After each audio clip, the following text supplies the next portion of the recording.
ঘটনা আমার মনে পড়লো, যদি আপনারা অনুমতি দেন ঘন্টা খানেক লাগতে পারে এই ঘটনাটা বলতে।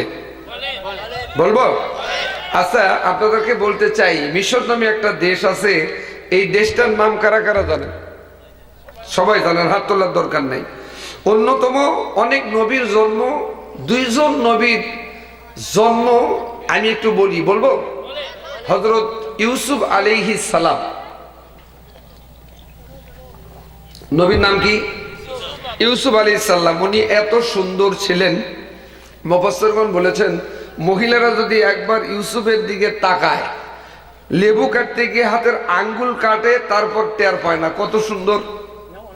সুবহানাল্লাহ। কোন ইউসুফের চেয়েও আমার আপনার নবী আরো সুন্দর। এত আস্তে জোরে বলেন না, সুন্দরের একটু সুবহানাল্লাহ জোরে বলেন।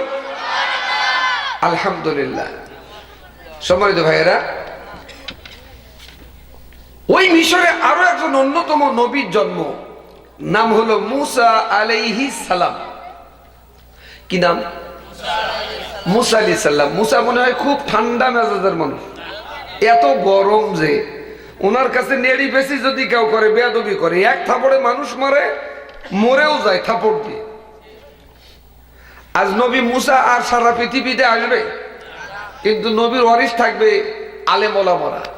সামনের দিনে যদি আলেম ওলামাদের সাথে কেউ বেয়াদবি করে, এমন থাপড় মারবার লাগবে মরে মরে বসে বসে।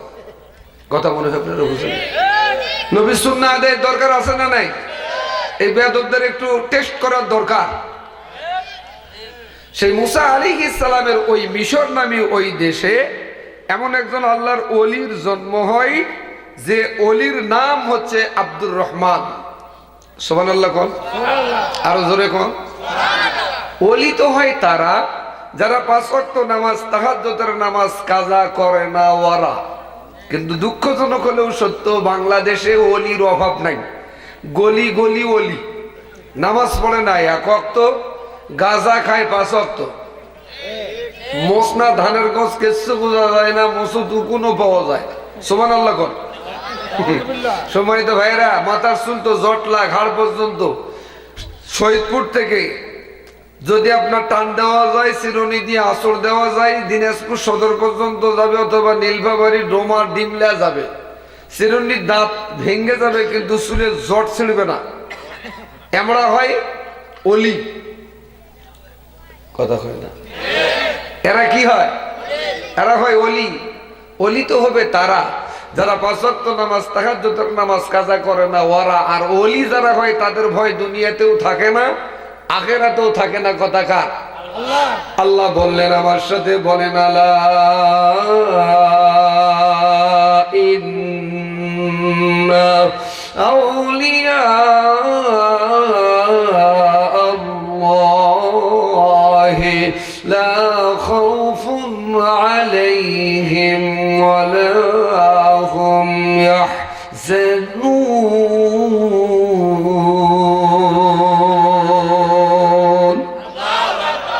আউলিয়া শব্দের শাব্দিক অর্থ হলো আল্লাহর বন্ধু। আর আল্লাহর যারা বন্ধু হয়, দুনিয়াতেও তাদের ভয় নাই, আখিরাতেও তাদের ভয় নাই। বাংলাদেশে একজন বন্ধু পেয়েছিলাম, তিনি হলেন বিশ্বনন্দিত মুফাসসির, কোরআনের পাখি। অনেকেই বলেছেন কোরআনের পাখি, যিনি 50 বছর ধরে দেশ এবং দেশের বাইরে তাফসীর করেছেন। তার নাম হলো আল্লামা দেলোয়ার হোসেন সাইদি রাহিমাহুল্লাহু তাআলা। কথা বলেন, কথা ঠিক কিনা? তিনি যে আল্লাহর ওলি এতে সন্দেহ নাই। এজন্য যে আজ থেকে 25-30 বছর 40 বছর পূর্বে উনি যে তাফসীর মাহফিলগুলো দিয়ে গিয়ে বাংলাদেশের ভাগ্যাকাশকে নিয়ে যে কথাগুলো বলেছেন, হুবহু বাংলাদেশের প্রেক্ষাপটে তাই ঘটছে, আগামীতে আমার বিষয়টাই তাই ঘটবে। এত নরমাল ঠিক বললে হবে না ভাইরা, পার্বতীপুর ভাইরা। একটু মুসলমানদের মতো আওয়াজ দিয়ে বলতে হবে, কারণ আমরা ভয় করি কার? আল্লাহ ছাড়া আর কাউরে ভয় করি না, ইনশাআল্লাহ করবো না। কথা বলেন, কথা ঠিক কিনা? সম্মানিত ভাইরা, উনি আরো একটা কথা বলেছিলেন, বাংলাদেশের এমন একটা প্রেক্ষাপট আসবে যে সময়ে ইসলামী মোনা দলগুলো এক হবে, একত্রিত হবে। বাংলাদেশের ভাগ্যাকাশে ইসলামী মোনা দলগুলো একত্রিত হয়েছে, আগামী দিন আরো হবে। আলহামদুলিল্লাহ বলে। কে বলেছেন? কোরআনের পাখি এ কথাটা বলেছেন। আরো একটা কথা বলেছিলেন তিনি, এমন একটা সময় আসবে 12 কোটি নয় 18 কোটি মানুষ গাছের গোড়ায় ধাক্কা মারবে, দিল্লি গিয়া মামু বাড়ি গিয়া পড়বে। এখন মামু বাড়িতেই আছে, বাট বাপের বাড়িতে এখনো আসে নাই। কিন্তু বিএনপির স্থায়ী কমিটির সদস্য জনাব সালাউদ্দিন কাদের চৌধুরী বলেছিলেন এই ট্রাইব্যুনালটা যেন থাকে। 15 মাসের ভিতরে আমরাও দেখলাম যারা ট্রাইব্যুনাল গঠন করেছিল ওই ট্রাইব্যুনালে তাদেরও রায় হয়েছে। খোদার কসম, দিল্লি থেকে বাংলাদেশ ইতিহাসে ফাঁসির ওই কার্যকর করে হবে, কোন বাপের বেটা বেটি ঠেকাইতে পারবে না। কথা বলেন, কথা ঠিক কিনা? ইন্নাল্লাযিনা আমানু ওয়া আমিলুস সলিহ, ঈমান আনার পর ভালো কাজ করতে গেলে পরীক্ষা। আচ্ছা বলেন তো, পরীক্ষা না দিয়ে সার্টিফিকেট চাইলে পাওয়া যাবে? কিন্তু বাংলাদেশে এমন এক ঘটনা ঘটেছে, অটোতেও কাম। এখন আর অটো আছে? আলহামদুলিল্লাহ। সম্মানিত ভাইরা, ওই মিশর নামে রাষ্ট্রে আল্লাহর ওলি আব্দুর রহমানের জন্ম হয়। শুধু আল্লাহ তাকে বন্ধুই বানালেন না, মিশর নামে ওই রাষ্ট্রটাও তাকে হাতে তুলে দিলেন। সুবহানাল্লাহ বলেন না? অনেকের ধ্যান ধারণা হুজুরের একান রাষ্ট্র, ইউনিয়ন পরিষদ থেকে রাষ্ট্র পর্যন্ত যে চেয়ার গুলো আছে এই চেয়ারের আলোচনা করে। তার মানে ওরা করবে কোনো সমস্যা নেই, আমরা করলে আমাদের ইমামতি থাকে না। আর তাদের ভাষা হলো হুজুরেরা কিছু জানে না, আর ওরা এতই জানে বসে পেশাব করে না। আলহামদুলিল্লাহ, এর কথা কয় না? দাঁড়িয়ে পেশাব করে, ঢিলা কুলুপ তো নেয় না, পানি থাকার পরে ওখানে শুয়েও দেখে না, ঝাড়া দিয়ে উঠে যায়। ওরা হয় নেতা, আর আমরা নাকি কিচ্ছু জানি না। আরে আমরা যা জানি তোদের 14 গোষ্ঠী তা জানে না। কথা বলেন ঠিক না? মিশর নামে রাষ্ট্রে আল্লাহ পাক তাকে রাষ্ট্রটাও দান করলেন। রাষ্ট্র হাতে পাওয়ার পর প্রাইম মিনিস্টার, প্রধানমন্ত্রী আল্লাহর কোরআন দিয়ে রাষ্ট্র পরিচালনা করছেন। আপনারা মনে হয় খুশি হন নাই? আমরা এই জন্য খুশি না যে 14 বছর হলো দেশ স্বাধীন হলো, মানব রচিত আইন দিয়ে সমাজ রাষ্ট্র পরিচালনা হচ্ছে। সুদ বন্ধ হয় নাই, ঘুষ বন্ধ হয় নাই, জেনা বন্ধ হয় নাই, জুলুম বন্ধ হয় নাই, সাদাবাজি টেন্ডারবাজি বন্ধ হয় নাই। কারণ মানব রচিত আইন দিয়ে এগুলো বন্ধ করা সম্ভব নয়। আল্লাহর কোরআন পারে এগুলো দিয়ে বন্ধ করতে। কারা কারা বিশ্বাস করে একটু হাত দেখান। নারায়ে তাকবীর। এইবার আমাদের একটা সুবর্ণ সুযোগ এসেছে, আমরা সব ঘোড়ার ডিম দেখা শেষ, এবার কোরআনকে দেখবার চাই। রাজি আছেন তো? ইনশাআল্লাহ সব ঘোড়ার ডিম দেখেছি, এই কোরআনকে আমরা দেখতে চাই। কোরআনের সংবিধান অনুযায়ী সমাজ রাষ্ট্র চলুক, একটা বার নয় 5টা বছরের জন্য বাংলার মানুষ দেখতে চাই। আল্লাহ কবুল করুক, বলে না আমি। আমরা তো সবাই দলমত নির্বিশেষে কোরআন দিয়া সমাজ রাষ্ট্র চলুক, এতে কারো গাও চুলকানি আছে? যদি থাকে বুঝতে হবে ওর রক্ততে ভেজাল। কথা বলেন ঠিক কিনা? আরো জোরে বলে। যাদের রক্ত ভেজাল আছে তার মানে জন্মের ভেজাল আছে, তারা কোরআন হাদিসের আইন অনুযায়ী সমাজ রাষ্ট্র চলুক চাবে না। এই জন্য যে তারা সাদাবাজি করতে পারবে না, টেন্ডারবাজি করতে পারবে না, ধোকাবাজি মাস্তানি করতে পারবে না, চান্দাবাজি করতে পারবে না। এগুলো তো তাদের জন্য বন্ধ হবে। এই জন্য তো তারা কখনোই চাবে না যে কোরআন সুন্নাহ অনুযায়ী সমাজ রাষ্ট্র চলুক। যারা চায় না তাদের সাথে আমরাও নাই, তোমাদেরকেও আমরা চাই। কথা কয় না? তোমাদেরকেও আমরা চাই। আবার কেউ কেউ মনে করতেছেন যে ওরা যখন চলে গেছে আমরা হয়াই আছি। ওরা বলে হয়াই আছে। আলহামদুলিল্লাহ, হয়াই থাকলেই ভালো। আসতেছে একটু পরে। বাঘ দেখছেন? বাঘ দেখছেন? বাঘ থাকে কোথায়? জঙ্গলে। জঙ্গলে বাঘ থাকে, বাঘের পাও 6টা। যেরকম কয়টা? গরু গেছে ঘাস খাবার, বাঘ দেখে গরু গেছে ধাওয়া। জীবনের ভয় কিন্তু সবার আছে। মায়া ত্যাগ করে দৌড়, শেষে গর্ত আর কাদা গরু দেখে নেই। গরুর 4টা পাও কাদার ভিতরে হাঁটুয়া পর্যন্ত ডুবে গেছে। বাঘ উপর থেকে চিন্তা করতেছে এটাই সুযোগ। কেউ কেউ মনে করতেছে ওরা যখন গেছে এটাই। কথা মনে হয় আপনারা বুঝেন নাই। এটাই বাঘ দিছে লাভ। আল্লাহর কি লীলা, 4 হাত পিছনে পড়ছে বাঘ, কাদার ভিতরে 4টা পাও হাঁটুয়া পর্যন্ত ডুবে গেছে। সুবহানাল্লাহ বলবেন না? গরু ডাক দিয়ে বলেন, রাজা মশাই।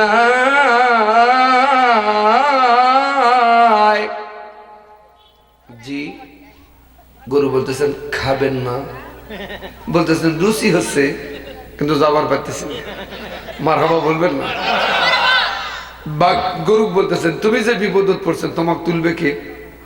বলতেছে আমার মনিব মালিক মানুষ, এরা আমাকে তুলবে। সুবহানাল্লাহ বলেন। গুরু আবার বলতেছেন তোমাকে কে তুলবে? বাঘ বলতেছেন, রাজা মশাই বলতেছেন আমাকে যাই তুলবার আসবে সে নিশ্চিত জানে আমি তাকে খায় ফেলবো। তার মানে আমরা জানি অতীত আপনারা খাইছেন, না হয়তো আরো খাইছেন, আরো হওয়ার পর যে কত খাবেন এই জন্য আমরা সিদ্ধান্ত নিয়েছি যে ফেকত পড়ছেন, যে কাদাত পড়ছেন ওখানেই থাকেন, উঠার কোনো সুযোগ নাই। কথা বলেন, কথা ঠিক কিনা? ওখানেই থাকেন। আব্দুর রহমান কোরআন দিয়ে রাষ্ট্র পরিচালনা করতেছেন। সুবহানাল্লাহ। চোর যদি চুরি করে ধরা পড়ে মিশর নামে ওই রাষ্ট্রে হাত কেটে দেয় এ বিধান কার? কোরআনে আল্লাহ বলছেন ওয়াসারিকু ওয়াসারিকাতু ফাকতাউ আইদিয়াহুমা জাযাআন বিমা কাসাবা নাকালাম মিনাল্লাহ ওয়াল্লাহু আজিজুন হাকীম।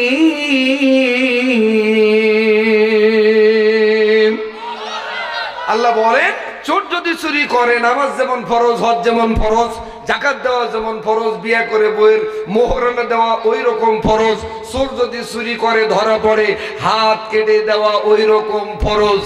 ৯৫% মুসলমানের দেশে হাজির অভাব নাই, নামাজের অভাব নাই, ৫ ওয়াক্ত না পড়লে শুক্রবারের অভাব নাই, শুক্রবারে পড়ে না, ২ ঈদের নামাজের অভাব নাই।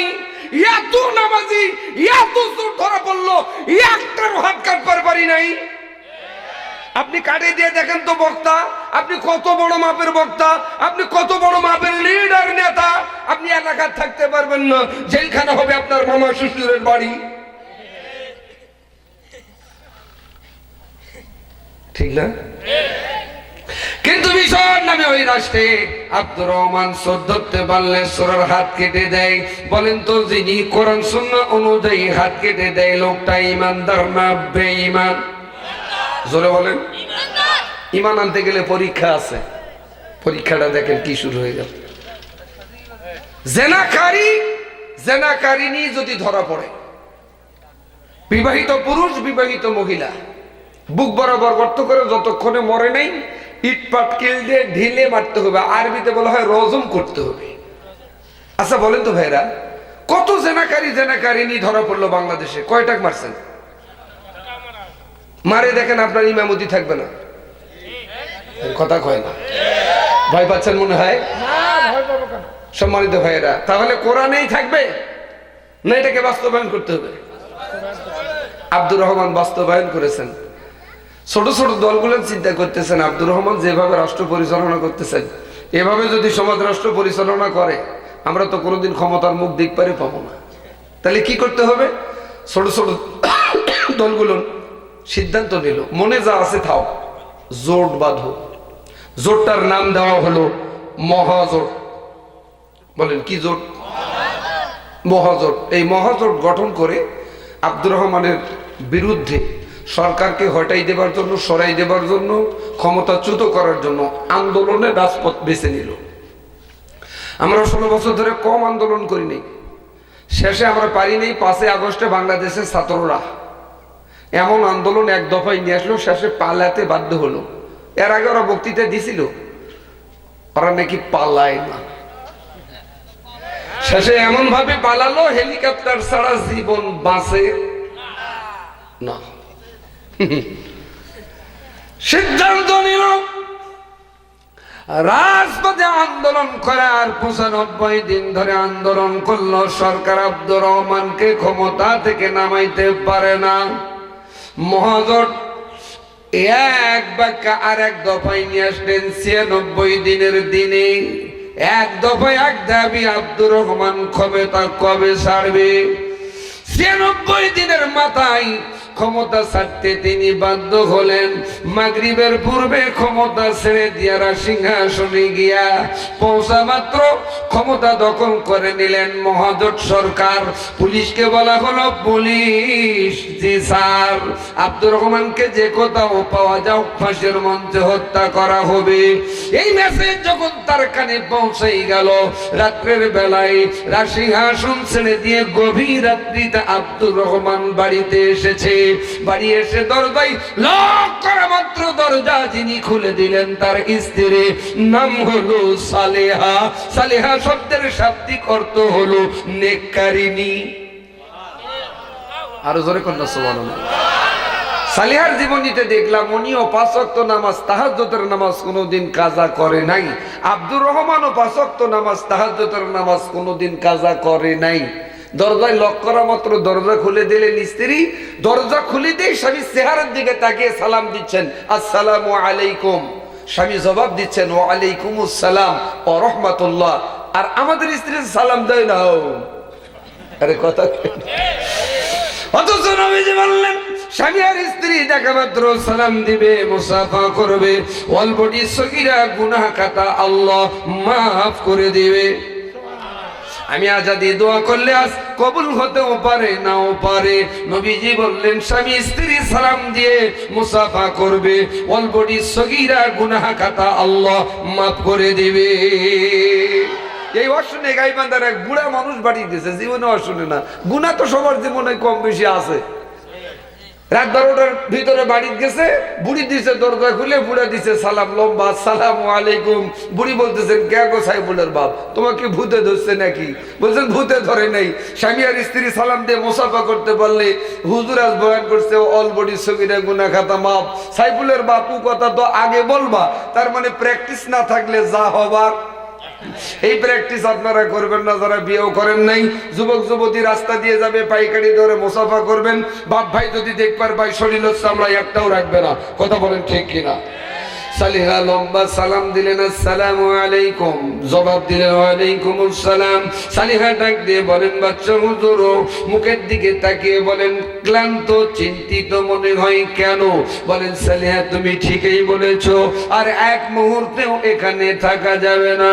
সালেহা ডাক দিয়ে বলেন, কেন গো থাকা যাবে না? তুমি না এ দেশের প্রধানমন্ত্রী।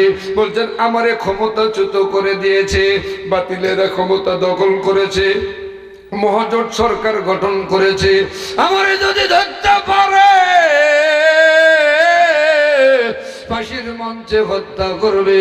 তুমি বিধবা হয়ে যাবে, আমার 2টা সন্তান এতিম হয়ে যাবে। 2টা সন্তানের বয়স হলো তখন 8 বছর আর 6 বছর। সালেহা বলেন, তাহলে এখন কি করব গো? আব্দুর রহমান ডাক দিয়ে বলেন, চলো জলদি পালিয়ে যাই। সালেহা ডাক দিয়ে বলেন, বাচ্চা হুজুর, আপনি বড় ছেলেটারে কোলে নেন, আমি ছোটটারে কোলে নেই।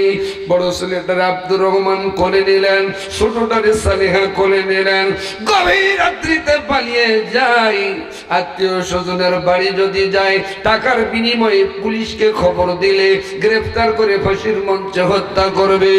আব্দুর রহমান মনে মনে আল্লাহর দরবারে নিবেদন করে, আবেদন করে, আল্লাহ, এই দেশ ছেড়ে চলে যাব, প্রয়োজন বোধে অন্য দেশে। এরপরও বাতিল সরকারের কাছে আব্দুর রহমান মাথা নত করবে না। এটা আওয়াজ দিয়ে বলা যাবে কিছু বলুন না। আত্মীয় স্বজনের বাড়ি না গিয়ে পাশেই একটা বৃহত্তম জঙ্গল, রাত্রের বেলায় ঢুকে পড়লেন।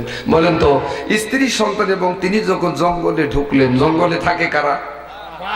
বাঘ ভাল্লুক, মানুষ খায় না, খায় না। গভীর রাত, ছেলেগুলো ঘুমন্ত অবস্থায় পাতার উপরে শুয়াই দিলেন। স্বামী স্ত্রী মাটি দিয়ে উজু বানাইয়া নামাজে দাঁড়াই গেলেন। নামাজ শেষ করে 2জন মুনাজাত করে দোয়া করে, আল্লাহ, যার কেমন নাই তার তুমি আছো গো আল্লাহ। আল্লাহ বলেন, আমার কাছে যারা হেঁটে আসে, আমি আল্লাহ তার কাছে দৌড়ে দৌড়ে যাই। ইমানদারেরা যদি বিপদে পড়ে যায়, মুসিবতে পড়ে যায়, আল্লাহর পক্ষ থেকে সাহায্য করা ওয়াজিব হয়ে যায়। নাসরুম মিনাল্লাহি ওয়া ফাতহুন করিব ওয়া বাশশিরিল মুমিনিন। ইমানদাররা যদি বিপদে পড়ে যায়, মুসিবতে পড়ে যায়, আল্লাহর পক্ষ থেকে সাহায্য করা ওয়াজিব হয়। বলেন তো আব্দুর রহমান আর সালেহা ইমানদার না বেঈমান? ইমানদারদের সাথে আল্লাহ আছে না নাই? নাকি আল্লাহ মারা গেছে? হতাশ হবেন না, দেখেন না ঘটনা কোনখানে পেছকায়। সকাল হয়ে গেল, ঘুম থেকে ছেলেগুলো উঠলো, মা জনম দুঃখিনী রে ডাক দিয়ে বলেন, মা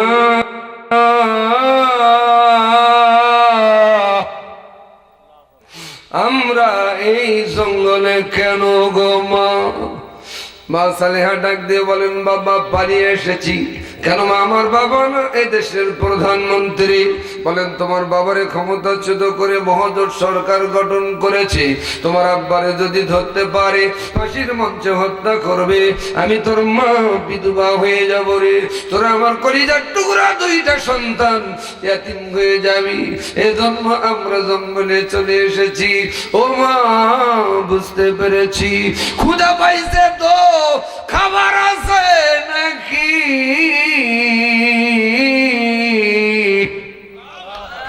সন্তান যখন মায়ের কাছে খাবারের আবদার করে, মা যদি দিতে না পারে গলা কাটা মুরগির মতো ছটপট ছটপট করে। মা বলেন, বাবা রে পালিয়ে এসেছি, খাবার তো সঙ্গে আনতে পারি না। দেখি তোমার আব্বা হুজুরকে বলে একটু খাবারের কোনো ব্যবস্থা করা যায় নাকি।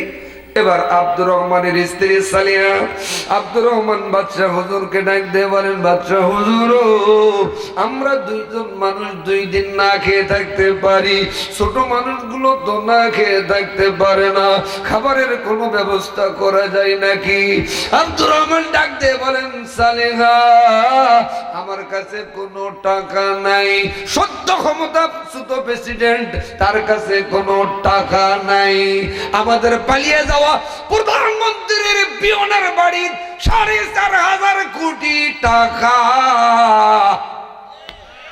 যারা ঠিক বলে নেই এরাও ভাগ পায়। জোরে বলেন। এই জন্য আল্লাহ বলেন, ইন্নাল্লাযীনা আমানু ওয়া আমিলুস সালিহাত।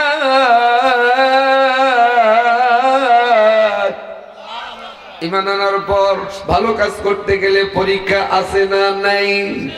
দেখেন আব্দুর রহমানের স্ত্রী সালিহা ডাক দিয়ে বলেন, বাদশা হুজুর, আমি জানি আপনার কাছে কোনো টাকা নাই, কিন্তু আপনার হাতে একটা হীরার আংটি আছে, বাজারে বিক্রি করে দিয়া চাল ডাল ক্রয় করে নিয়ে আইসেন। আব্দুর রহমান ডাক দিয়ে বলেন, সালিহা বাজার করার জন্য যাই যদি গো, পুলিশ বাজারে থাকে ধরতে পারে, ফাঁসির মঞ্চে হত্যা করবে, তুমি বিধবা হয়ে যাবে, আমার 2টা সন্তান এতিম হয়ে যাবে, তুমি কি তা চাও? বলেন, দুনিয়ার কোন স্ত্রী তা চায় না। কপালে যদি আমার তাই থাকে তাই হবে, যা সে কপালে হবে কাল। আল্লাহর হাওলায় পাঠিয়ে দিলেন। আল্লাহু আকবার।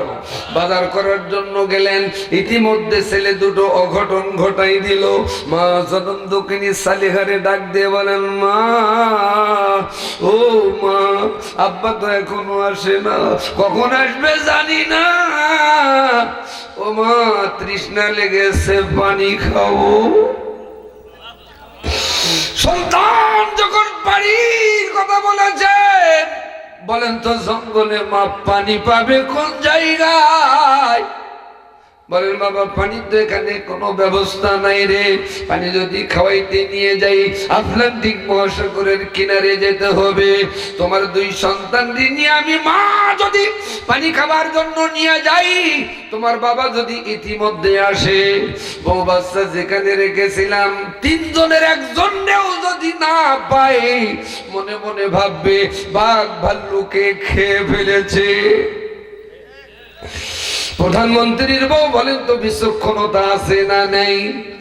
আল্লাহর হাওলায় ছেলে দুটোরে রেখে পানি নিয়ে আসার জন্য আটলান্টিক মহাসাগরের কিনারে গেলেন। আল্লাহু আকবার। ঘটি নিলেন না, বাটি নিলেন না, জগ নিলেন না, গ্লাস নিলেন না। সাগরের কিনারে পর্যন্ত গিয়া সন্তান দুটার জন্য শাড়ির আঁচল ভিজাইয়া পানির ব্যবস্থা করায়। ইন দি মিন টাইমে দুইজন নৌকায়, একজন ড্রাইভার আর একজন সওদাগর দূরবীন দিয়া দেখতে পাই এত সুন্দরী নারী তার জীবনে, তার লাইফে কোনোদিন দেখে নাই।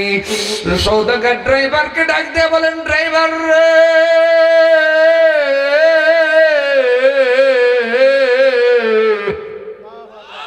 জলদি কিনারে ভিড়াও, ওই মহিলা আমার দরকার। যে মহিলার জীবনীতে পেলাম প্রধানমন্ত্রীর বউ হবার পরেও কোনোদিন পরপুরুষ তার শরীরটা কোনোদিন স্বামী ছাড়া দেখে নাই। সন্তান দুটার জন্য পানির ব্যবস্থা করে জঙ্গল দিয়া, রাস্তা দিয়া হেঁটে হেঁটে সন্তানদের কাছাকাছি আসছে। আল্লাহু আকবার। সাগরের কিনারে ওই নৌকার মাঝি আর সওদাগর ভিড়াইলো, মহিলার পিছে পিছে ধাওয়া করলো। সবে মাত্র সালিনা সন্তানদের কাছে গিয়া শাড়ির আঁচল চিবাই সন্তানদের মুখে পানি দিবে। সওদাগর লম্পট যুবক সালিনারে পিছন দিক দিয়ে জড়ে ধরে সালিনা ডাক দিয়ে বলেন, যুবক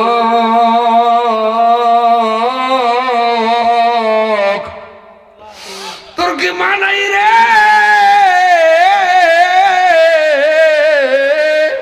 তোর কি বোন নাই? লম্পট যুবক বলেন, মা বোনের দোহাই দিয়া লাভ হবে না, আমি যা চাই তা দিবা কিনা? মহিলা ডাক দিয়া বলেন, স্বামী ছাড়া জীবনে আমার শরীরটা পরপুরুষ কোনোদিন দেখে নাই। এমন করে বলাই জোরালো ভাবে, এমন ভাবে জড়িয়ে ধরেছে সালিহারে আর ছেড়ে দেয় না গো। ছেলে দুটো এমন দৃশ্য দেখতে পেয়ে ওই লম্পট সওদাগরের দুই ভাই দুই পায়ে পড়ে গেল বুকের সাথে, এমন ভাবে জড়াই ধরলো পা দুটো। ছেলে দুটো কেঁদে কেঁদে বলেন, চাচা মারে ছেড়ে দাও গো, ও চাচা মারে ছেড়ে দাও। এমন করে বলাই ছেলেগুলো রে লাথি মেরে ছিড়াই সটকাই ফেলাই দিল। জোর জবরদস্ত মূলক সালিহারে ঘাড়ে ওঠালো, টলার পর্যন্ত নিয়ে যাওয়া হলো। হাজারো চেষ্টা করে, বলেন তো জোর করে ৪১ পর্যন্ত সরকার ইচ্ছা করলে থাকতে পারে, আল্লাহ যদি না চায়, জনগণ যদি না চায়, ২৪-এ বল আর ব্যাটে যদি ডাং লাগে দিল্লি গিয়া মামু বাড়ি গিয়া পড়তে হয়। কথা বলেন ঠিক কিনা? ছেলেগুলোর কাছ থেকে সালিকারে নিয়ে গেল টলারে। হাজারো চেষ্টা করে মহিলা আল্লাহরে ডাক দিয়ে বলেন, আল্লাহ যার কেউ নেই তার তুমি আসো গো আল্লাহ, তোমার ভয়ে যদি আমি আমার শরীরটা স্বামী ছাড়া কোনোদিন পর পুরুষকে না দেখাই, এই লম্পটের হাত থেকে তুমি আমারে হেফাজত করার মালিক গো আল্লাহ। বলেন তো হায়াতের মালিক কে? জোরে কোন হায়াতের মালিক কে? মৌতের মালিক কে? ইজ্জতের মালিক কে? সম্মানের মালিক কে? আল্লাহ দেখেন ইজ্জত সম্মান কিভাবে বাঁচায়। মহিলা ডাক দিয়ে বলছেন, যুবক জোর করার জিনিস এটা। আমি একখান কথা বলবার চাই। যুবক বলছেন, তোমার মতো সুন্দরী একটা নয় 10টা বললেও আমি শুনতে রাজি। সুযোগে মহিলারা অনেক সময় সদ্ব্যবহার করে। অনেক সময় প্রেমিকা বলে, তুমি আমার জন্য কি করতে পারো? প্রেমিকা বলে, তোমার জন্য আমি জীবন দিবার পারি। তুমি জীবন দিলে আমি কি নিয়ে থাকবো? বলেন জীবন দিতে হবে না গো। বলো তুমি কি বলতে চাও? বলেন আমি একটা কথা খবর চাই, শুনবা। বলছেন হ্যাঁ, অদা দাও। অদা নিলেন। অদা নেওয়ার পর বলতেছেন, যুবক তোমার টলারে আমি 12 বছর থাকবো, নন টাচ মি টাচ পর্যন্ত করতে পারবা না কো। এই যুবক লম্পট ও সচ্চরিত্রের যুবক বলতেছেন, সওদাগর বলতেছেন 12 বছর পর কি হবে? বলছেন তুমি যা চাও তাই হবে। কথা দিলাম 12 বছর তোমার টলারে দুইজন একই জায়গায় থাকবো, ডোন্ট টাচ মি, টাচ হবে না। এখন বলেন মহিলা নিরাপদ কিনা? আর জোরে কোন নিরাপদ কিনা? কে করলেন? মানে হেফাজতে ইসলাম, আলহামদুলিল্লাহ বলেন। এখন আব্দুর রহমান বাজার করে এসেছেন, ক্ষুধার্ত সন্তান, নিজে ক্ষুধার্ত, স্ত্রীও ক্ষুধার্ত, রান্না করে চাল ডাল কড়াই করে নিয়ে আসছেন, রান্না করে খাবেন। ইন্দিমিন টাইমে জঙ্গলে এসে দেখেন ছেলেগুলো কান্নাকাটি করে। আব্দুর রহমান ডাক দিয়ে বলেন, ও বাবারে, তোর মারে কি বাগে খেয়ে ফেলেছে? তোর মারে কেন দেখি না রে? বড় ছেলেটা ছোট ছেলেটা কেঁদে কেঁদে বলেন, আব্বা হুজুর, মারে বাগে খাই নাই। ওই যে সাগরে জাহাজটা দেখা যায়, ট্রলারটা দেখা যায়, নৌকাটা দেখা যায়। একজন লম্পট সওদাগার জোর জবরদস্ত মূলক আমাদের কাছ থেকে গাড়ি উঠাইয়া নিয়ে গেছে। বলেন তো এখন ক্ষুধার্ত সন্তানদেরকে আব্দুর রহমান রান্না করে খাওয়াবে না স্ত্রীকে বাঁচাবে? সুবহানাল্লাহ বলবেন না? বড় ছেলেটা বলেন, আব্বা হুজুর আপনি ছোট ভাইটারে নিয়ে যান। ছোট ভাই বলেন, আব্বা আপনি যদি আমারে নিয়ে যান আপনারে আমি সহযোগিতা করতে পারবো না। এই জন্য কবি বলেন, ভাই বড় ধন, রক্তের বাঁধন যদিও পৃথক হয় নারীরও কারণ। কথা বলেন। ছোট্ট ছেলেকে আব্দুর রহমান ঘাড়ে নিলেন, সাগরের কিনারে গিয়া, আটলান্টিক মহাসাগরের কিনারে গিয়া ডান পা দিয়া বিসমিল্লাহির রহমানির রহিম বলে লাফ দিলেন। সাঁতার কেটে কেটে কেটে মাঝামাঝি পথে, বিজ্ঞান বললেন আটলান্টিক মহাসাগর 33,000 ফিট গভীর। আল্লাহু আকবার।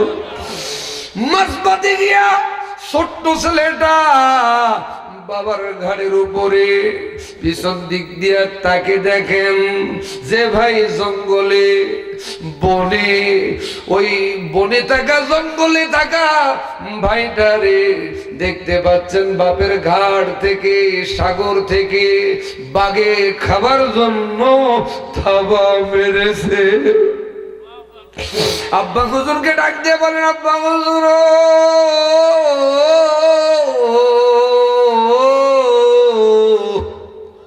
মারে তো জন্মের মতো হারালাম।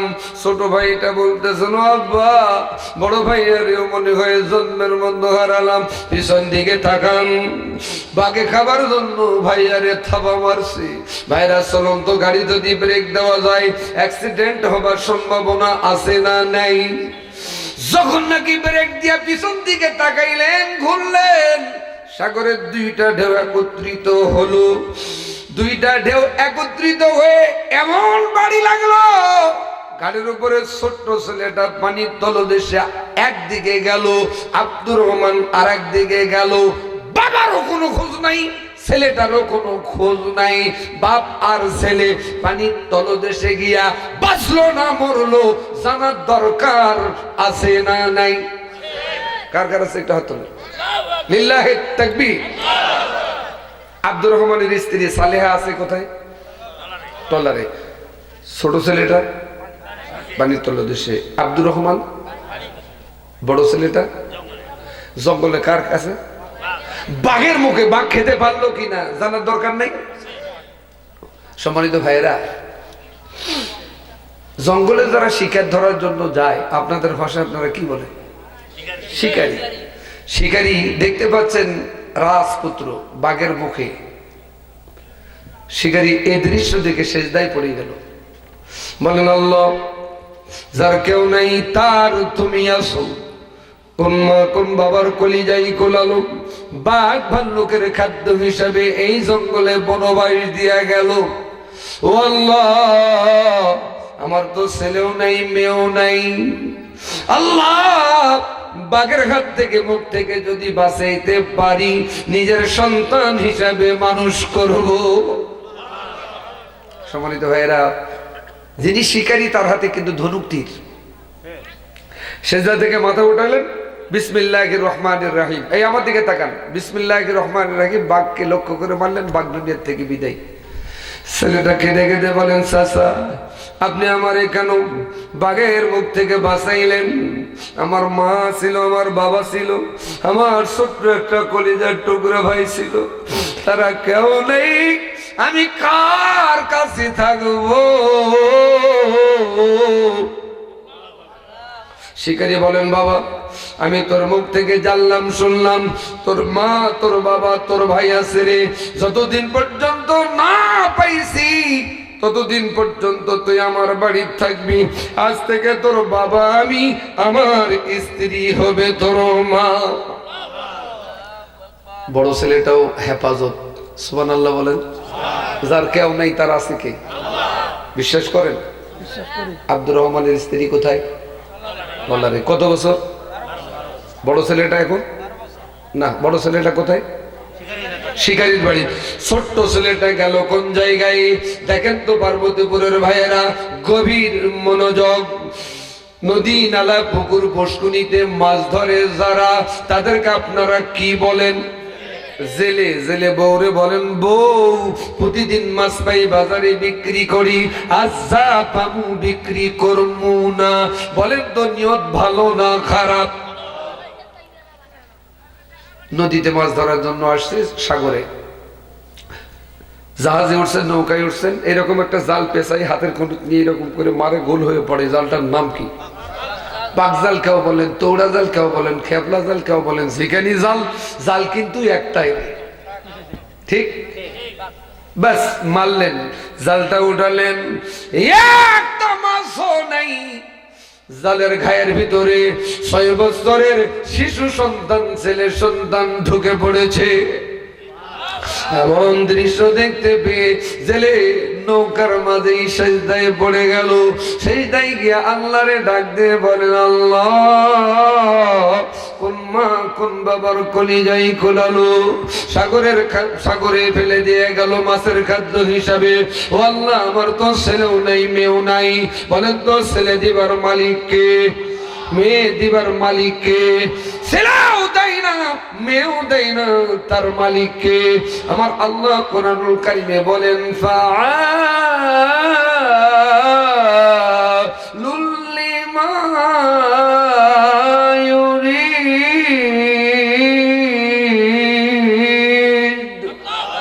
আল্লাহ বলেন, আমি কারো ছেলে দেই, কারো ছেলে দেই, কারো মেয়ে দেই, কারো মেয়ে দেই, কারো ছেলেও দেই না মেয়েও দেই না, আমি আল্লাহর ইখতিয়ার। জেলে এবার সেজদায় পড়ে গিয়ে বলেন, আল্লাহ এই ছেলেটা যদি জীবিত থাকে নিজের সন্তান হিসাবে মানুষ করো। একটা মানুষ মারা গেল না বেঁচে থাকলো, বিজ্ঞান বলে, সায়েন্সের ভাষায় বলা হয় যে নারী ধরে দেখো, নারী ধরে দেখে এখনো ছেলেটা মরে নাই। আস্তে কোন সুবহানাল্লাহ। সাথে সাথে ডাক্তারের শরণাপন্ন হলো, ট্রিটমেন্ট করায়, সুস্থতা লাভ করায়, জ্ঞান ফিরে পাওয়ায় মা আব্বা ভাইয়া বলে ডাকতে লাগলো, চোখ দিয়া পানিগুলো পড়তে লাগলো। ছেলে বিপাকে পড়ে গেল। ছেলে ডাক দিয়া সান্ত্বনা দিয়া বলেন, বাবা রে, তোর মুখ থেকে জানলাম, তোর মুখ থেকে শুনলাম, তোর মা তোর বাবা তোর ভাই ছিল রে, যতদিনে না পাইছি ততদিন পর্যন্ত তুই আমার বাড়ি থাকবি। আজ থেকে তোর বাবা আমি, আমার স্ত্রী হবে তোর মা। এটা তাকবীর দেন না, নারায়ে তাকবীর। ইন্নাল্লাযীনা আমানু ওয়া আমিলুস সলিহাত। ঈমান আনার পর ভালো কাজ করতে গিয়া আব্দুর রহমান পরিবারের উপর কি পরীক্ষা! আল্লাহর গোলামেরা, আব্দুর রহমান গেল কোন জায়গায় জানার দরকার আছে না নাই? আপনি যদি কখনো সাগরে পড়েন, নদীতে পড়েন, আপনি সাঁতার কাটবেন না, এরকম সিজ হয়ে থাকবেন। ঢে ঢে ঢে কিনার পর্যন্ত পৌঁছার দায়িত্ব কার? ওই যে উনি একটা কথা বলছিলেন, আল্লাহ এই দেশে থাকবো না, অন্য দেশে চলে যাবো। নিয়ত যদি আপনার ভালো থাকে, টাকা নেই হজের নিয়ত করেন, আল্লাহ হজ করে দিতে পারে, পারে না? নিয়তটা কিন্তু স্বচ্ছ হতে হবে, ভালো হতে হবে। আর নিয়তের ভিতর যদি ভেজাল থাকে তাহলে বেশি দূর যাওয়া যাবে না, ঠিক কিনা?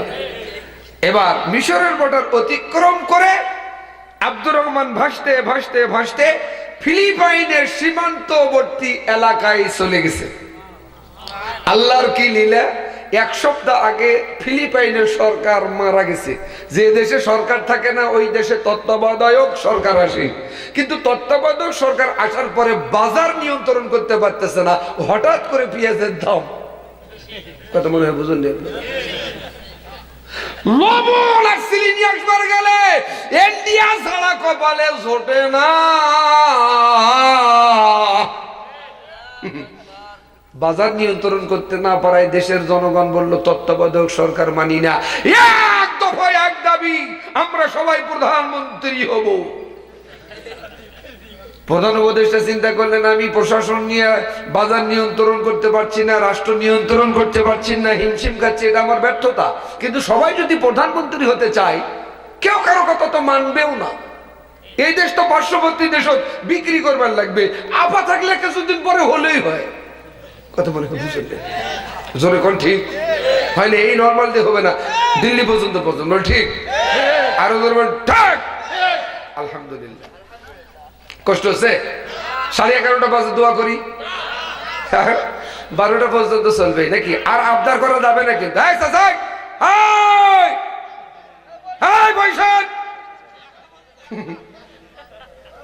এইদিকে তাকান, যে ওয়াজ করতেছি পেশাব তো এমনি বন্ধ হওয়ার কথা। এই যে ভাই আপনারা একটু দাঁড়িয়ে আছেন, ভাই বসেন, বসেন ভাই, প্লিজ বসেন, আপনাদের জন্য তো আমি, বসেন। কষ্ট হচ্ছে? এটা তাকবীর দেন, নারায়ে তাকবীর। এবার জাতির উদ্দেশ্যে ভাষণ দিচ্ছেন প্রধান উপদেষ্টা। জাতির ভাই ও বোনেরা, জি বলুন, আপনারা সবাই প্রধানমন্ত্রী হতে চান, কেউ কারো কথা মানবেন না। বিধায়ী দেশ জাতির উদ্দেশ্যে ভাষণ হলো এই, আমার দেশে একটা হাতি আছে, হাতির শুনে একটা মালা পরে দেওয়া হবে, এ মালা যাকে পরাবে তিনি হবে প্রধানমন্ত্রী। জাতি বলল যে না, এটা কোনো দলীয় প্রস্তাব নয়, এটা নির্দলীয় নিরপেক্ষ প্রস্তাব, সুতরাং এই প্রস্তাবটা মানা যায়। আমরাও কিন্তু পালিয়ে দেওয়া সরকারকে এমন প্রস্তাব দিছিলাম, মানলে কিন্তু পালবার লাগতো না। কথা মনে বুঝাতে,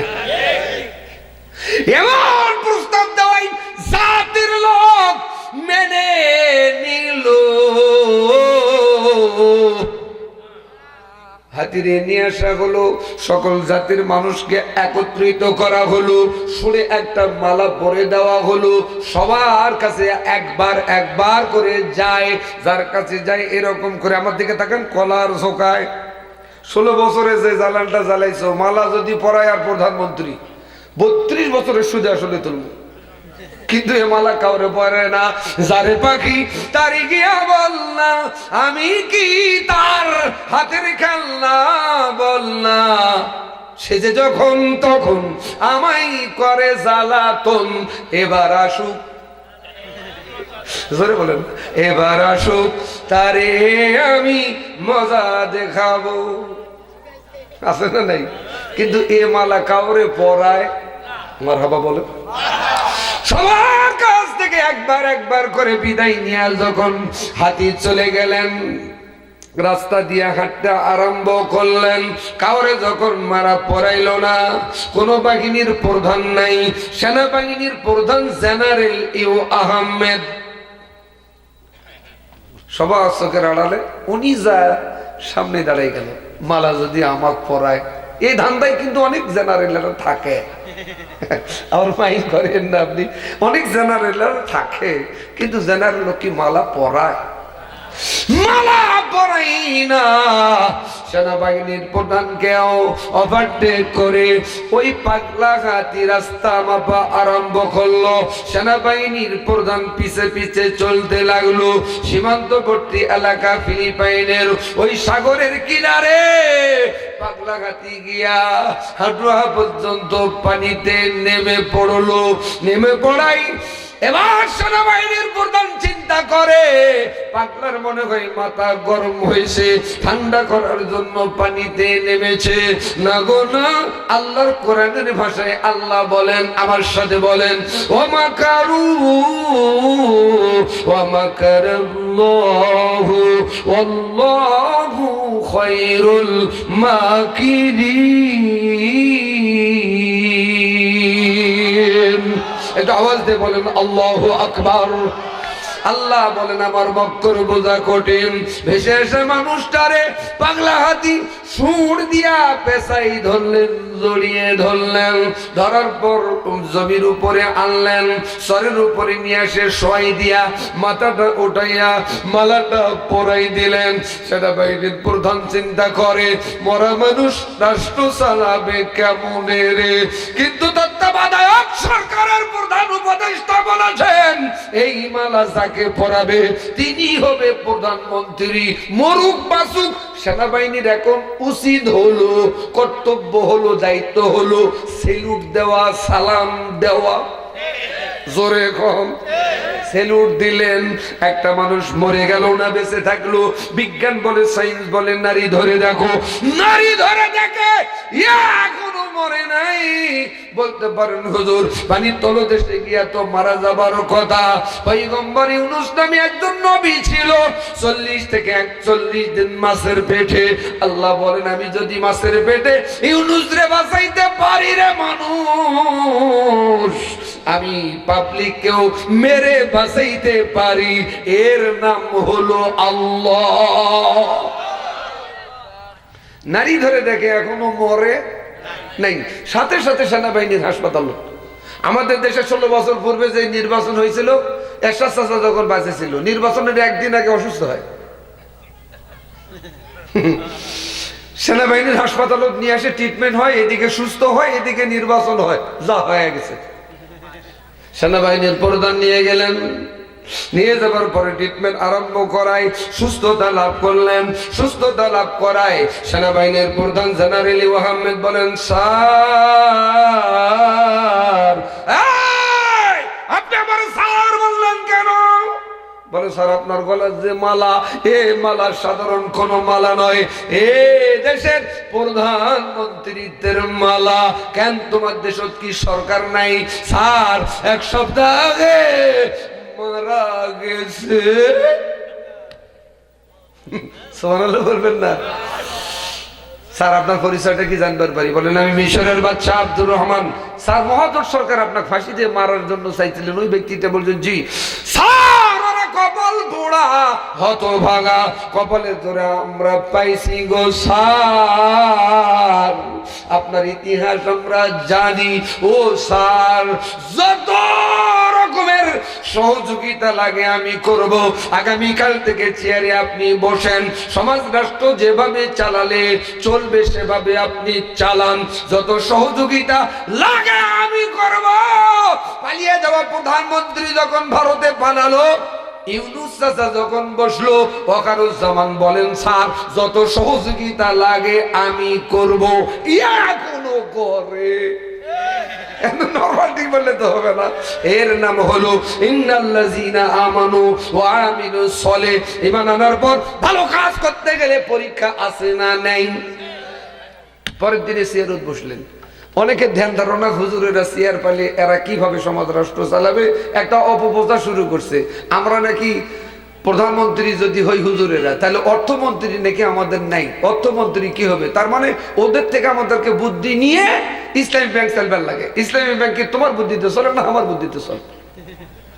আরে কথা কয় না রে। মৌলবীকে তোমরা ভোত্রা পাইছেন, হ্যাঁ পাগলা পাইছেন। আগামী দিন আলেম ওলামার দিন। সুবহানাল্লাহ। আরো জোরে বলেন। আমাদের বুদ্ধি কারো কাছে ধার করবার লাগবে না ইনশাআল্লাহ।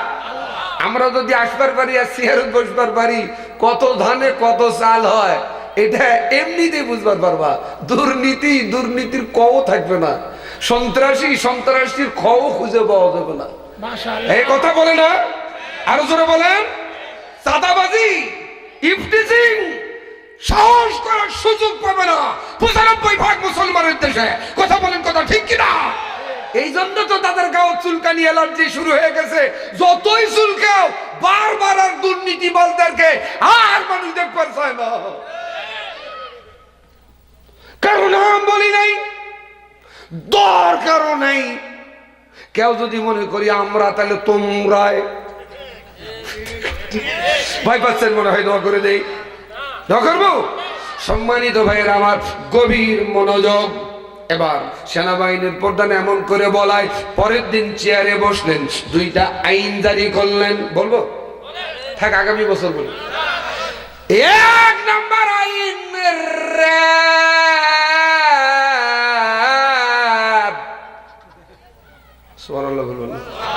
পুলিশ, বর্ডার গার্ড, সেনাবাহিনী। জি স্যার। আটলান্টিক মহাসাগর ঘেরাও করো। অলি যারা হয় এলহামের মাধ্যমে অগ্রিম কিছু খবর জানে। এখনো বউ মরে নেই রে, বেঁচে আছে। চিরনি অভিযান দাও, সুবহানাল্লাহ বলবেন না? দুই নাম্বার আইন, আব্দুর রহমান বাদশাহ হুজুর চিন্তা করে আমার ছেলেগুলো যদি জীবিত থাকে, ও দেশের সেনাবাহিনী একটা রাষ্ট্রীয় ভাবে এতিমখানা তৈরি করো। যার বাবা নেই, যার মা নেই, তারা এতিমখানায় লেখাপড়া করবে। আব্দুর রহমান জানে, বিশ্বাস হয় আমার ছেলেরা এখনো মরে নেই, কেউ না কারো কাছে আছে। আমার সন্তান যদি থেকে থাকে আমার বানানা মাদ্রাসায় লেখাপড়া করবে। এই জন্য আল্লাহ কোরআনুল কারিমে বলেন, আলা ইন্না আউলিয়া আল্লাহি লা খাউফুন আলাইহিম ওয়ালা হুম ইয়াহজানুন।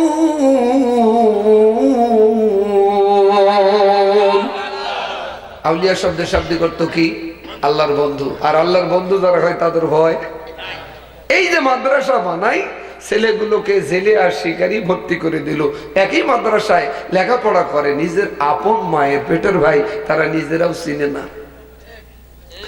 মাঝে মাঝে ইয়াতিমদের মাথায় সবের উদ্দেশ্যে মাদ্রাসায় এসে আব্দুর রহমান বাদশাহ হুজুর হাত বোলানি দেয়, কিন্তু না গো, নিজের সন্তান দুটোরে আব্দুর রহমান চিনে না, ছেলে দুটো চিনে না তার বাবা আব্দুর রহমান। মর্মান্তিক কাহিনী। এদিকে 11 বছর 11 মাস 29 দিন চিরনি অভিযান, এখনো তাদের পাওয়া গেল না। বাচ্চার আদেশ হলো নারী পুরুষ ছোট বড় যেই থাক ট্রলারে জাহাজে সাক্ষাতে দেখা করতে হবে। 11 বছর 11 মাস 11 বছর 11 মাস 29 দিন। আর একদিন পর ওই লম্পটের সাথে সালিহার বিয়েও হবে। কি মজাই কি তালি আছে। শেষের দিনে সেনাবাহিনী জেনারেল আহমেদ শেষের ট্রলারে গিয়া জাহাজে গিয়া বলেন, কে আছো গো ট্রলারে? ওই লম্পট বলেন, স্যার আমি আর আমার বউ। কি বউলা? বাদশার হুকুম, আপনাকে আর আপনার বউরে দেখা করতে হবে সশরীরে। মারহাবা বলেন। ওই লম্পট যুবক সওদাগর ডাক দিয়ে বলেন, স্যার আমার স্ত্রী কোনোদিন পর পুরুষ দেখে নাই। স্যার আমি যেতে পারি বাদশার সাথে দেখা করতে, বাদশাহ যদি আমার একটা শর্ত মানে। কি শর্ত? বলছেন এমন দুটা কুমার যুবক আমার স্ত্রীকে পাহারা দিবার জন্য রেখে দিতে হবে, তখন আমি যা বাদশার সাথে দেখা করব। যদি কুমার যুবক দুটা দিতে পারে আমি যাব, নইলে আমিও যাব না। এই প্রস্তাব নিয়ে সেনাবাহিনীর জেনারেল আহমেদ চলে গেলেন বাদশাহ দরবারে। এখন এই প্রস্তাব দেওয়া, ভালো ছেলে পাওয়া যাবে নিশ্চয়ই জাহাঙ্গীরনগর বিশ্ববিদ্যালয়। কোথায় পাওয়া যাবে? ওরা 101টা নারীকে ধর্ষণ করে মিষ্টি বিতরণ করে খায়, আর বলে সোনার ছেলে যদি দেখবার চাও জাহাঙ্গীরনগর বিশ্ববিদ্যালয়ের দিকে তাকাও। ওরা ধর্ষণ করে মিষ্টি বিতরণ করে খায় আর সোনার ছেলে হয়। কোরআন বুকে ধারণ করে পথহারা পথ ভোলা মানুষগুলোকে, আল্লাহ এবং রাসূলের পথহারা পথ ভোলা মানুষগুলোকে উদাত্ত আহ্বান, সঠিক পথে আহ্বান করলে জঙ্গি সন্ত্রাসীর তোকমা লাগানো হয়েছিল। কথা বলেন ঠিক কিনা? এই জন্য কবি বলেন, খোদারে দুনিয়ায়, মারহাবা বলেন না, খোদারে দুনিয়ায় সবই দেখি হাই, খোদারে দুনিয়ায় সবই দেখি হাই, মানুষ মানুষকে কেন মারে?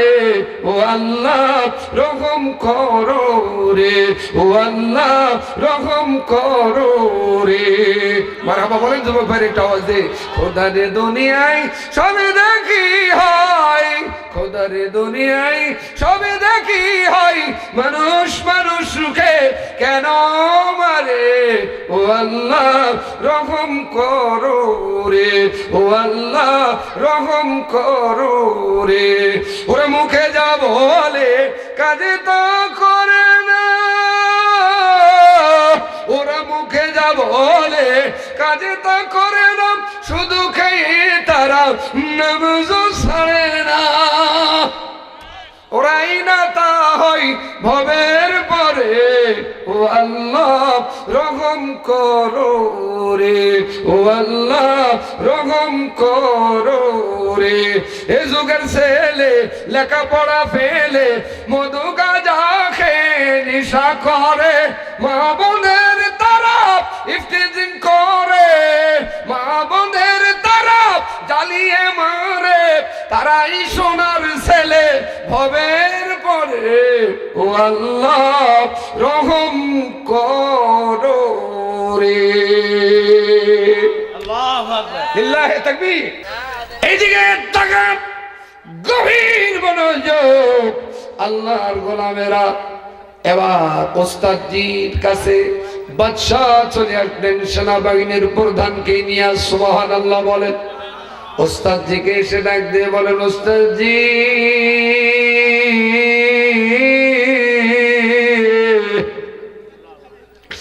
এমন দুটা কুমার যুবক দিতে হবে গো যেই দুই যুবক কোনদিন পর নারীর দিকে তাকায় না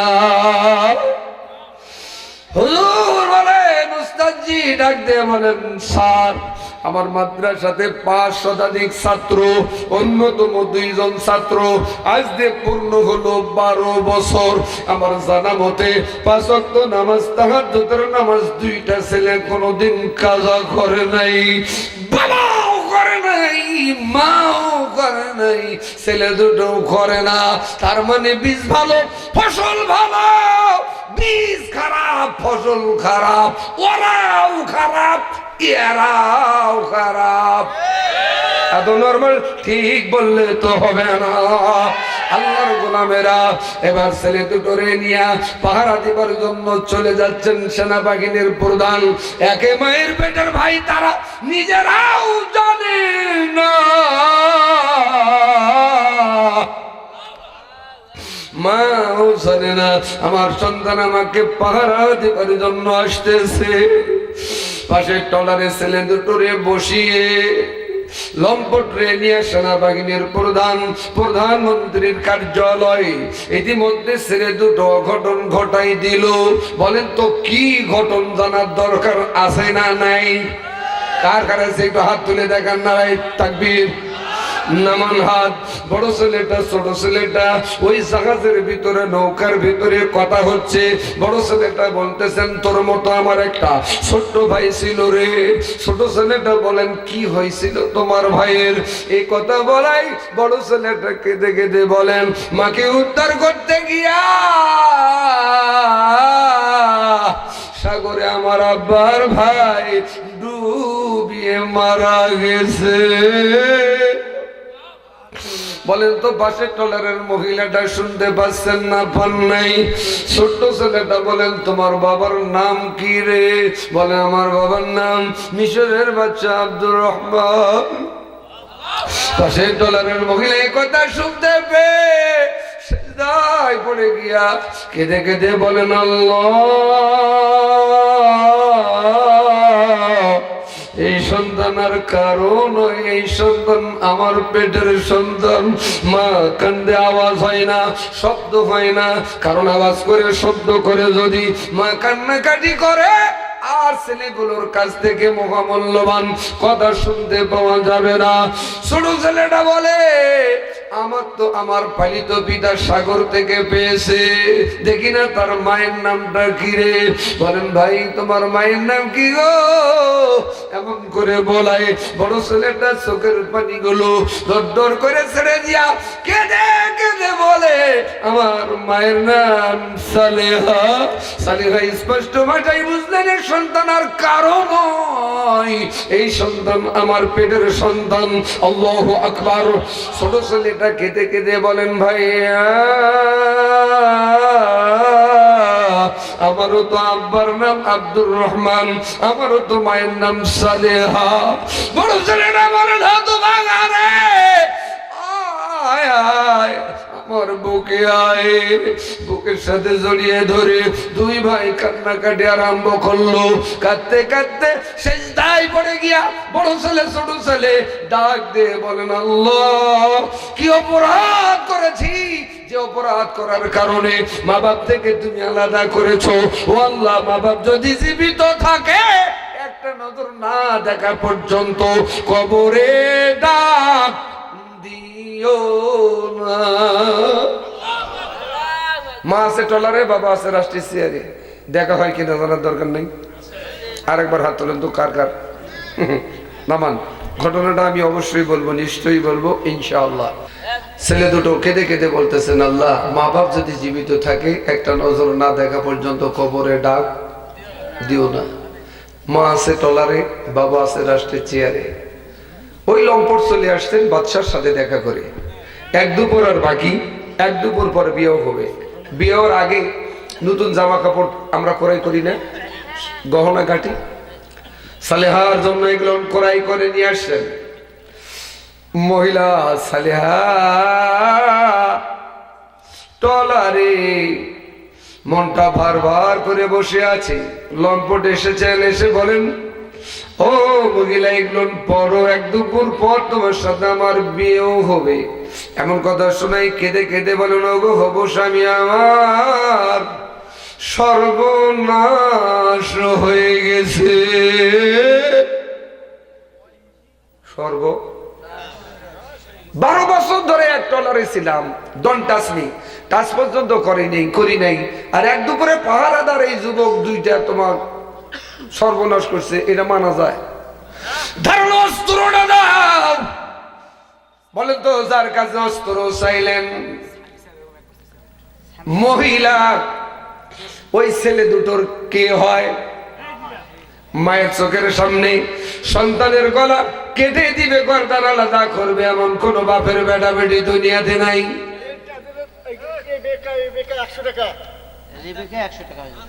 জি জি, আমি কালেকশন আবার করতেছি, দাঁড়ান আমি আমার মতন একটু করি। জি বুঝেন তো, ভাষা বুঝতে হবে আপনার চোখের। আমি কালেকশন বাদ দিয়ে আবার অযথা ব্যাপারটা বুঝেন না। দেন আপনাদের থাকলে দিয়ে দেন, আপনি লিখে নেন, নাম বলবো না। আর আমি খুব কালেকশন করবার পারি না, এগুলো দ্বিতীয় বক্তা দিয়ে করবার লাগে। আমার কেন এই দায়িত্ব দিছে? এইদিকে দেখান, গভীর মনোযোগ। মহিলা সালিকা ডাক দিয়ে বলেন, অবশ্যই আমি আমার ছেলেগুলোর উপর দান যদি আলাদা করে দাও, আমার মনে হয় এই দেশে সরকার পাহারা দেবার জন্য ছেলে দুটোরে পাঠিয়ে দিয়েছে। ছেলে দুটোর গর্দান যদি কেটে দাও, হত্যার অপরাধে তোমাকে ফাঁসির মঞ্চে হত্যা করবে। আমি তখন বড় বিধবা হয়ে যাব। তুমি তো জানো আমার স্বামী ছিল, স্বামীও নাই, সন্তান ছিল, সন্তান গুলোও নাই। আমি কি দিয়ে থাকবো গো? এমন করে বলায় ওই লম্পট সওদাগর বলতেছেন, তুমি মহিলা হলে কি হবে, তোমার বুদ্ধি আছে গো, কি করতে হবে? বলতেছেন ছেলেগুলোর বিরুদ্ধে সরকারের কোর্টে মামলা দায়ের করব। কি মামলা দিবা? বলেন ধর্ষণের মামলা। বাংলাদেশেও ধর্ষণ না করে ধর্ষণ সাজিয়ে ফাঁসির মঞ্চে হত্যা করা হয়েছে। কথা বলেন, কথা ঠিক কিনা? ধর্ষণের মামলা দেওয়া হলো, নিম্ন কোর্টে ছেলেগুলো রায় হলো ফাঁসি। জেলখানায় বসে কেঁদে কেঁদে বলেন, আল্লাহ ধর্ষণ কি বুঝলাম না, জানলাম না, এরপরও ফাঁসি রায় যা আছে কবলে হবে কাল সকালে। ওই যে জেলে আর শিকারী ছেলেগুলোর ফাঁসি হওয়ার কথা শোনার পর জমাজমি যা ছিল বিক্রি করে দিয়া মামলাটা আপিল করলো। বলেন তো আপিল করতে গিয়া খরচ খরচা আছে না নাই? মোহাম্মদ নজরুল ইসলাম, নারে তাকবীর। নজরুল ইসলামের কবরের পাশেই হাদি নামে ওই ছেলেটা, বিপ্লবী ছেলেটার কবর হয়েছে। আলহামদুলিল্লাহ। হাদি ছেলেটার জানাজার দৃশ্য যখন আমি দেখি, কলিজাই ছিল না। 8 মাসের বাচ্চা কফি নিয়ে গিয়ে বলছেন, আব্বা আব্বা, বাবার জবাব দেয় না। যারা হাদিকে হত্যা করেছেন প্রকাশ্যে, আমরা চাই ওই সমস্ত সন্তানদেরকে বাইতুল মোকাররমের সামনে ফাঁসির মঞ্চ তৈরি করে দিবালয়ে ফাঁসির মঞ্চে ঝুলন্ত অবস্থায় মারা দরকার। কথা বলেন ঠিক কিনা? আজ হয় না, কিন্তু খোদার কসম পট পরিবর্তন হলে একটা সন্ত্রাসী বাঁচতে পারবে না। প্রত্যেককে রায় কার্যকর করা হবে ইনশাআল্লাহ। জি থাকবে ইনশাআল্লাহ, উনি থাকবে, কিন্তু আমার থাকা সম্ভব নয়। এইদিকে তাকান। ছেলে দুটো বলতেছেন, আল্লাহ মা বাপ যদি জীবিত থাকে একটা নজর না দেখা পর্যন্ত খবরে ডাক দিও না।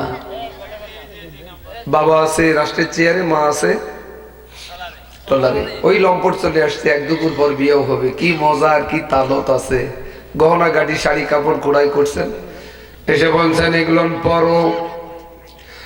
যখন বলেছেন তখন বলেন, আমার সর্বনাশ হয়ে গেছে। 12 বছর টলারে ছিলাম, সর্বনাশ হয় নাই। এক দুপুরে সর্বনাশ করলো এই দুইটা ছেলে। পাহারাদার গর্দানটা আলাদা করে দেব, ধারালো অস্ত্রটা দাও। ধারালো অস্ত্রটা দিল, মা কি দিছে? মা দেয় নাই। মায়ের চোখের সামনে সন্তানের গলা কেটে দিবে এমন বাপের বেটা বেটি দুনিয়াতে জন্মে নাই। বলেন গো, ছেলেগুলোকে যদি হত্যা করো, সরকার পাহারা দিবার জন্য পাঠিয়ে দিয়েছে, এই হত্যার দায়ে তোমাকে সরকার ফাঁসি দেবে। আমি বড় বিধবা হয়ে যাব। আমার স্বামী ছিল, সন্তান ছিল, তারা তো কেউ নাই। আমি তখন কি নিয়ে থাকবো? তাহলে কি করতে চাও? বলতেছেন এই ছেলে পাহারাদার যুবক দুইটার জনদের আমি মামলা দায়ের করব। কি মামলা? ধর্ষণের মামলা। ধর্ষণের মামলা দেওয়া হলো, নিম্ন কোর্টের রায় হলো ফাঁসি। মনে আছে? ফাঁসির রায়। জেলখানায় বসে বলতে ছেলেগুলোর কান্দে, আল্লাহ ধর্ষণ তো করি নাই, এরপরেও ধর্ষক।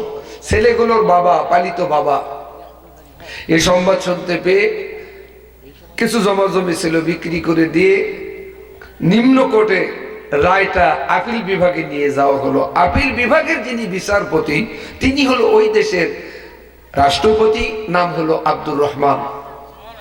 একটা আওয়াজ দিয়ে বলেন না, আরো জোরে বলেন না সুবহানাল্লাহ। আব্দুর রহমান রাষ্ট্রের চেয়ারে বাদী বিবাদীরে কাঠগড়ায় দাঁড় করাই দিলেন। মহিলা তো পর্দারত অবস্থায় নিম্ন কোর্টের রায়গুলো পড়তেছেন। সম্পূর্ণ রায় বানানো ভেজাল। এই যে ইউনূস সরকার আসার পরে আমাদের নামে যাদের মামলা ছিল, এখন খালি কোর্টে তুললেই বলে যা খালাস। সুবহানাল্লাহ। আপিল বিভাগের বিচারপতি মহিলাকে ডাক দিয়ে বলেন, মহিলা,